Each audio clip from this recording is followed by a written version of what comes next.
Hello friend, welcome back to my channel.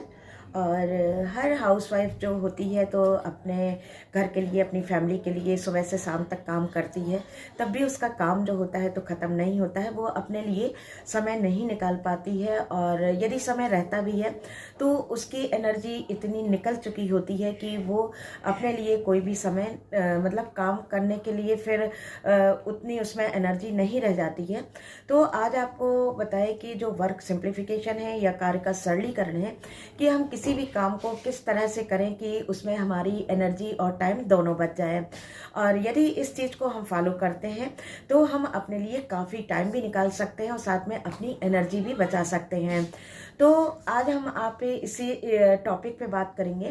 तो kitchen जो है तो अधिकांश समय महिलाओं का किचन में निकलता है और काफ़ी काम भी उधर पर होता है। तो आज हम आपको ये बताएंगे कि किचन में हम ऐसा कौन सा काम करें कि हमारी एनर्जी भी बच जाए और टाइम भी बच जाए।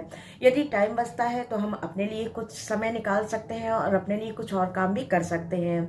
जैसे हम अपनी ही बात करते हैं कि जैसे हम अपना DIY करते हैं या फिर अपने कोई और काम करते हैं, तो हम अपने काम को इस तरह से मैनेज किए हुए हैं कि हमारा सुबह काम खत्म हो जाता है और दोपहर को जो होता है तो हम अपना DIY करना या फिर कोई और काम जो होते हैं तो वो हम करते हैं, या फिर कहना चाहिए कि हम अपना रेस्ट भी कर लेते हैं।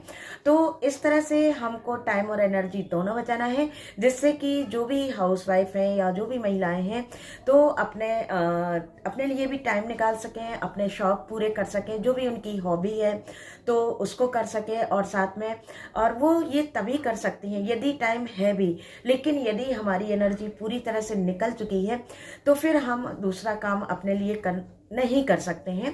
तो ऐसा करना चाहिए कि हमारी टाइम और एनर्जी बिल्कुल बची रहे, जिसमें कि हम काफ़ी एनर्जी के साथ जो है तो अपने लिए भी कुछ कर सकें।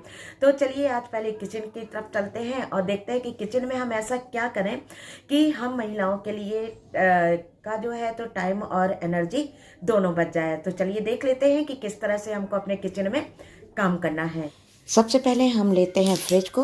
फ्रिज यदि किचन में रखा है तो उसमें कैसे भी करिए ऑयल वगैरह के छींटे पड़ना और साथ में गंदा तो होता ही है।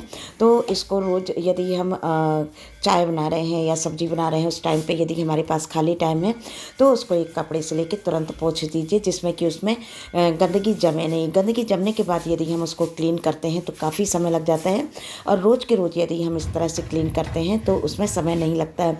इसी तरह क्रॉकरी यूनिट है, इसको भी बस थोड़ा सा कपड़े से इसको रोज़ ही पोंछ दीजिए तो इसमें चिकनाई वगैरह बिल्कुल नहीं जमती है, तो इसको ज़्यादा समय हमको बाद में नहीं देना पड़ता। इसी तरह से फ्रिज के अंदर की बात करें, अलमीरा की करें या फिर क्रॉकरी यूनिट वगैरह की बात करें तो इसमें अपन को मैट ज़रूर बिछाना चाहिए। देखिए इस तरह से यदि फ्रिज में कोई चीज़ गिर जाती है तो मैट के निकाल के हम बहुत अच्छे से क्लीन कर सकते हैं, और उसको बहुत जल्दी डीप क्लीनिंग नहीं करनी पड़ेगी, क्योंकि डीप क्लीनिंग में हमको काफ़ी समय लग जाता है। तो फिर इस तरह से मैट बिछाने से हमको ये सुविधा होती है कि सामान हम तुरंत निकाल के और तुरंत हम फ्रिज को, क्रॉकरी यूनिट को या कोई भी सामान जगह है अलमीरा वगैरह तो उसको हम बहुत अच्छे से, यहाँ पर आप देख सकते हैं कि बस सामान उठाया, फटाफट से इसको साफ़ कर दिया। तो इसमें ज़्यादा मेहनत भी नहीं लगती है और हमारा फिर डीप क्लीनिंग के टाइम पे समय भी बच जाता है। यदि गंदगी ज़्यादा जमा हो जाती है तो हमको डीप क्लीनिंग करने में भी ज़्यादा समय और एनर्जी दोनों लगानी पड़ती है। इसके बाद बात करते हैं कि सब जो हमारा काउंटर टॉप होता है तो गंदा हो जाता है, तो उसमें जब भी हम सब्ज़ी वगैरह काटते हैं, छीलते हैं तो उस पर या तो एक पेपर बिछा लीजिए या फिर कोई बास्केट वगैरह रख लीजिए।